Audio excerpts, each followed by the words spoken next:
Hey, welcome everybody. So this is Tesla Today. And since it's a Thursday, we have Amy joining us again. She joined us for the first time last week, and we got a lot of great responses, Amy. You are a big hit. Like everybody just was going, who is this person? Where did she come from? You're so She's smart. You so offered a lot. obsessed. People are obsessed with you. But it's Oh, because of I'm your obsessed with knowledge. all things Tesla. Oh, that's why you have so much knowledge. And just to let people know, we are going to do a long form one-on-one interview between Amy and me. She's going to teach me everything about batteries and minerals and resources and so forth that you saw from the last episode. That is her obsession. Yeah.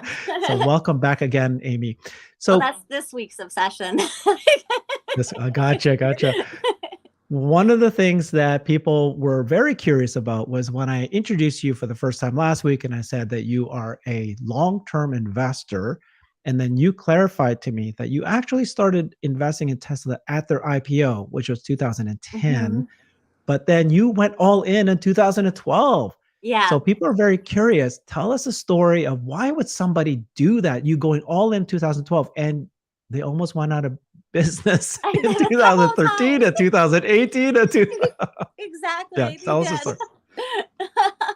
So, being in the Bay Area, it's where all the startups are. So it's pervasive talking about what VCs are looking for in companies. Like usually it's a huge level of disruption where they're disrupting a whole industry is going to be the best bet. Somebody that's been a serial founder and that has been able to just innovate over and over and over again is something that people look at. And then the broadest investable market, and then just the quality and the determination of the leader of the business. So I have that framework in mind just from being Sure. around people in the Bay Area when I was looking for a company to invest in. It was really the first time I had money to invest. So it was just kind of a serendipity thing where I was relatively brand new at an airline, past that probationary pilot pay, and actually was starting to get a little bit of money where I could start putting it into things. So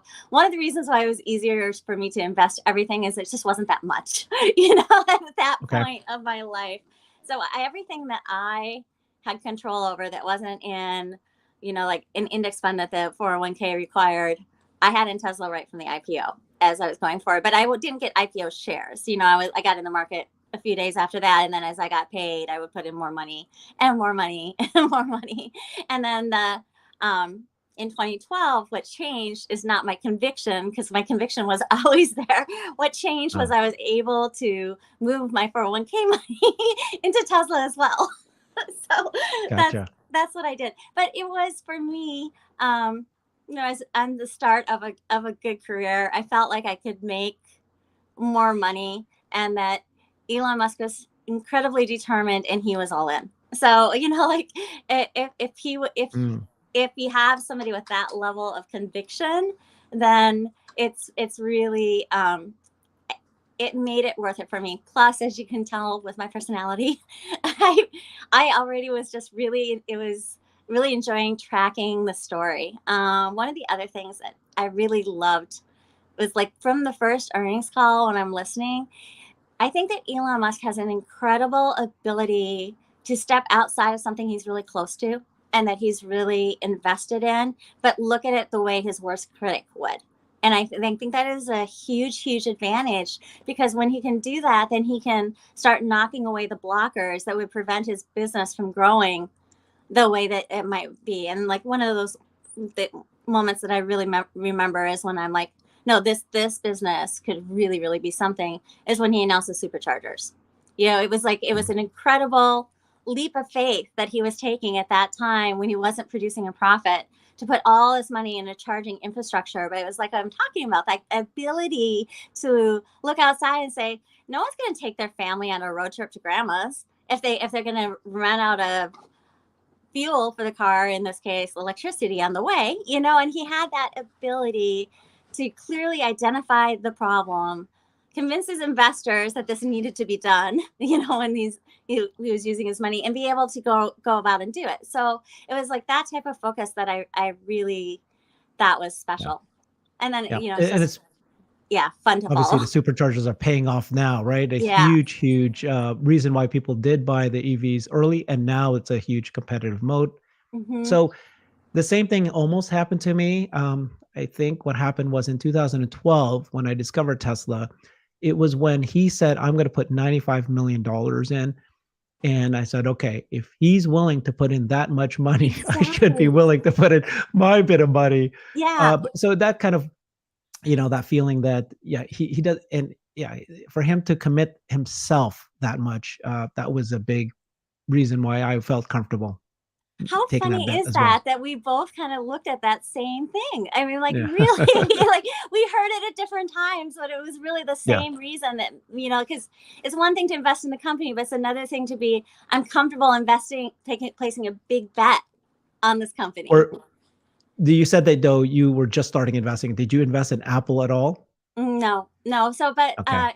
you know, it, it was one of the things that inspired me to invest in Tesla was, of course, everyone's doing it now too. Like you look for the next Apple, you look for the next Yeah. Amazon, Yeah. and you try and find something like Yeah. that early on. And then even better, I really believe in the idea of the electric car and the idea of a sustainable Earth. And you're Yeah. it was like it was a really good mission. And right from, I think that pretty early on, Elon Musk was talking about inspiring employees, and some of the Yeah. articles that were coming out about him was, how easy it is to motivate people when they feel like they going into work and making the world a better place every day.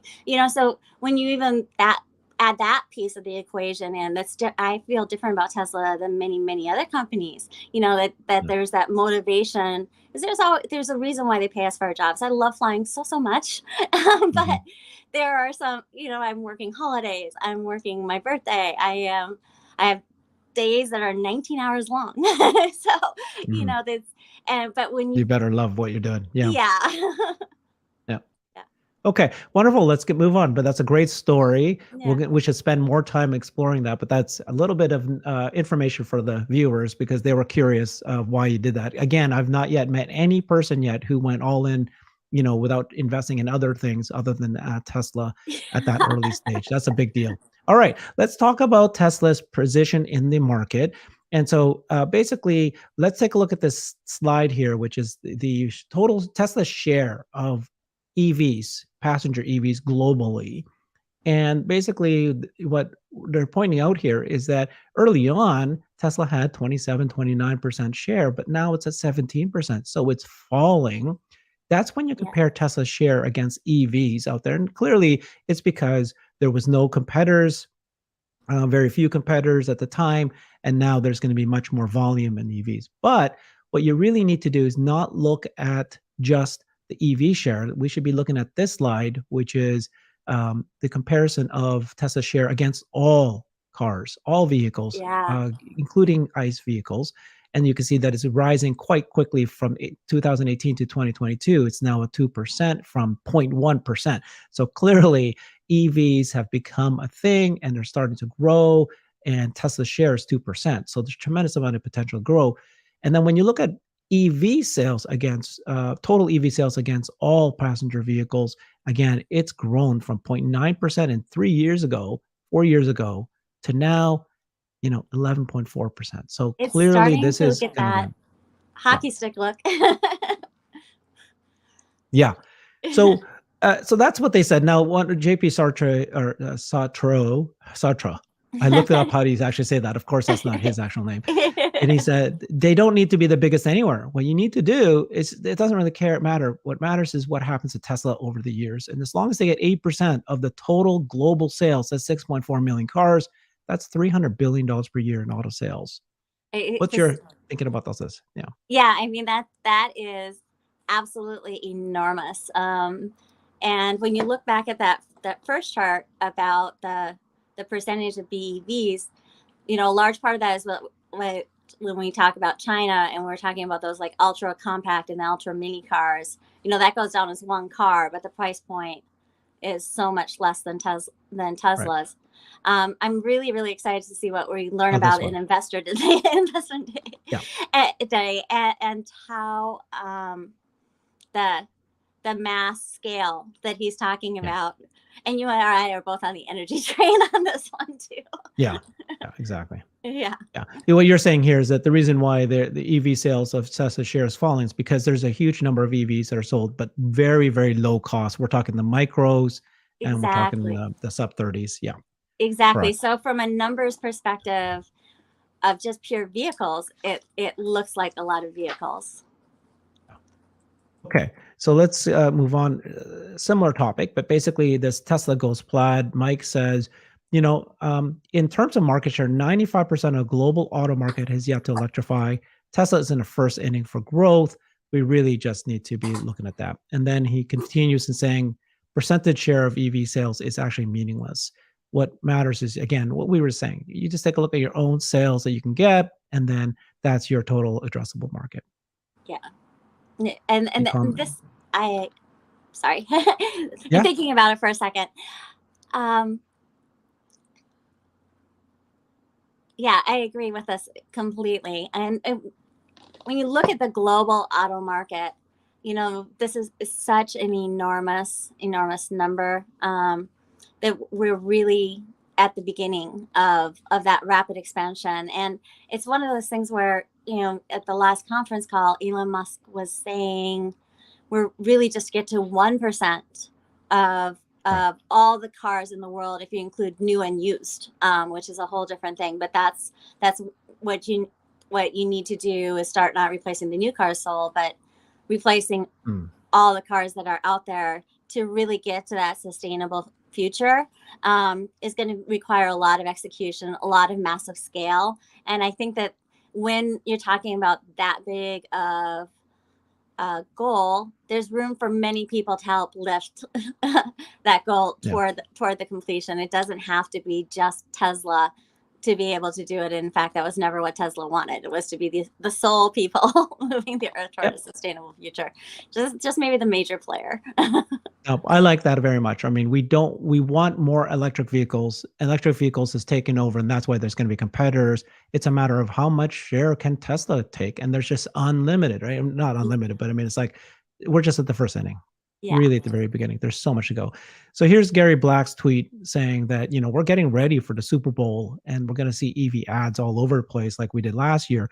And last year when we did that, Tesla sales skyrocketed right after other EVs made their Super Bowl ads because people searched and then they found out, okay, well, if I'm going to buy an electric vehicle, let's see, compare it.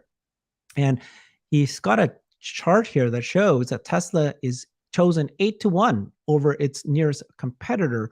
And here's the reasons, right? Longest battery range, top performance, best technology, high safety, most superchargers, like you said, and the brand and being known as a top brand. So here's the chart itself that, in the US market, the registration share is 65% versus all the other ones. They're kind of just trying to add them up together to make up the rest. So clear winner here in the US so far, and whether or not the competition is coming or not. Yeah. What's your thoughts on this? I mean, this is an amazing chart. Every Tesla investor has to be happy when they look at this chart. But even more so, the news just came out that in California, Model Y was number 1, Model 3 was number 2. You and I have both been invested in the stock for a very long time, and haven't they been telling us for years this wasn't going to be the case anymore? Right. If we had $1 for every time that somebody told us that the competition was coming and that Tesla was no longer going to be number 1 and 2 on vehicles or no longer the market leader, it would be pretty good. Though the appreciation in our stock is pretty good too. I think the actually interesting thing is actually we should look at not only is the competition coming, but let's take a look at how Tesla is coming after the competition. So that's what we're going to look at here. So this is an article written saying Elon Musk sends a provocative message to Ford and GM. Okay, Tesla last year made more money than the 2 legacy car makers combined now. But if you compare it to what actually happened, so this is the sales 10 years ago, GM had 152 billion, Ford 134 billion. Tesla at the time only had 0.4 billion. This is when you invested. You said, yep. That chart makes me look stupid, but I swear I wasn't. sales today, 10 years later, GM, and this is the interesting, GM and Ford are still at the 157 billion. In fact, Ford grew. Tesla's now at 81 billion. I want to share a quick story about how DVDs, Netflix Yeah. and Blockbuster, when Netflix came out, right, they had like 1% of the market. Blockbuster was going really well. And in fact, Blockbuster for the next 3 years had record sales, record revenue. They were going up. Okay. But once Netflix hit 5% of the market, and that's when they crashed and they died. That's when a new technology is clearly going to take over an old technology, but the incumbent is still growing. So it's kind of a scary thing. And this is what you're seeing here. The sales today compared to last year. Now, of course, it's, they didn't grow much, but they still kind of maintained. But the net income tells a story. GM is 6 billion, Ford 5 billion 10 years ago. Tesla had negative 0.4 billion. Yeah. Today, it's GM has 10 billion. So again, their net income is growing. Ford is 2 billion, and Tesla's now 13 billion, which is even more than them total. Yeah. I love your story about Netflix. I hadn't heard that one before about that, the 5%. But when you think about it, it makes a lot of sense. I was initially a little resistant to getting the iPhone, and finally but I wasn't the last in my group of my friends. I was actually kind of amongst the first, but it needed to be 2-3 other people around me that had it. And about the third time someone said, "Oh, Amy, you really got to try this out," that I actually did. So I can see with the 5% amount that it's just early adopters. The early Once adopters. you pass the 5%, then the laggards come, and that's like 50%. They just all fall because clearly it's really much better. Yeah. Amazing analogy. So this is another way to, another way to show this over time. This is over the last 10 years. You can see that Tesla's in red, and it's starting to grow in terms of revenue, but it's the profit that finally overtook it this year, and it's going to just continue to take over. And what's interesting about this is because Elon replied to that saying how times have changed. So clearly he's happy that this is happening. All right, so let's go to a couple more points here. So Lucid, they're in trouble, right? Wasn't it Lucid that Elon said they're not long for this world? Yeah, it was I don't Lucid, remember which one it was. I think it's Lucid, but look, knowing what their financials have got to be looking like right now, I didn't look at the last report. It's pretty true. Yeah, I think so. So this is Sawyer reporting this morning that Lucid is going to offer people a 7,500 credit on buying certain variants of the Air. So I know you can't see this. Let's raise it up a bit here, because the company's cars are not eligible for this tax credit because they sell these cars at 55. The tax credits for cars that are under $55,000. So the Air Touring is 107,000. The Grand Touring is 138. So now they have to offer $7,500 out of their own pockets. That's the only way they can compete. And so, not sure how long they're going to last, but basically they had more than 34,000 orders in third quarter, and it went down from the second quarter, and it only delivered 1,400. So, and they saw cancellation. So hopefully they'll survive, but they're kind of a small player right now. So I'm wondering if we're going to see some consolidation in the EV space. This is the second chance for some of these legacy companies that have missed the boat to try and jump back on. And you have a company like Lucid that really is going to need cash and runway. So there's an opportunity there for them to help each other out. But then you just have such a culture clash. You got to wonder, like, you have these people that are like this fast moving startup, and then this corporation that's been there for decades with all these set procedures. Like, it looks really good on paper. I'm not so sure how good that's going to work out. And like what I was saying earlier, right? You'll see these guys doing okay, and then it's going to be very, very fast. Yeah. The decision by people to not choose to buy ICE cars anymore, the gas cars, is going to be so much faster than anybody expects. and then they're just going to be flipped upside down very quickly. So might be sooner than people think. Okay, well, another fun thing to end here with is you got written up on Yes. a Tesla Roddy. So And how I did that included happen? you without even You knowing did, it. you included me. So Tesla Roddy wrote an article saying about the Investor Day invites with a cool Easter egg. And because you somehow were the first person or one of the early people that tweeted out that you got an invite. Yeah. So they said that, look, was thrilled to get this invite. Who else is going? So you were in the article. And then, you tagged me, which is really cool. So I'm there too. Well, But you better be there. I hope so. then Alexandra, she asked the question, hey, how come, what's this? What are these things? And that's what Corey replied to. You kind of kicked off that whole kind of discussion about that. So congratulations. So people want to know, how did you get the invite? I know. How did you get the invite? I guess I am the luckiest person in the world that day. Are you sure? Not every day, but that day, Yeah. I looked at my email and I thought it was just some general thing, and then I opened it up and I'm like, oh my gosh, this really is an Investor Day invite. I couldn't RSVP fast enough, and then I kept going back and like hitting the RSVP again just to make sure that I'd actually RSVP'd. Yeah, it's going to be a big event, as we've been saying, right? It's not just an Investor Day. They're going to be revealing long-term expansion plan, master plan part 3, and they're going to be showing a Gen 3 platform. I mean, oh my God, I want to be there badly. But you did clarify, Martin Viecha also replied back to you, I believe, and he confirmed, right, that Martin Viecha, the investor relations person at Tesla, that the way that this works is a lottery system. And so the more shares you have, the more chances to win. But if you registered your shares with Tesla, there's a way to let them know and how much shares you've got. If you do that, then you're part of the lottery system. And that's how this works. There's no favoritism, right?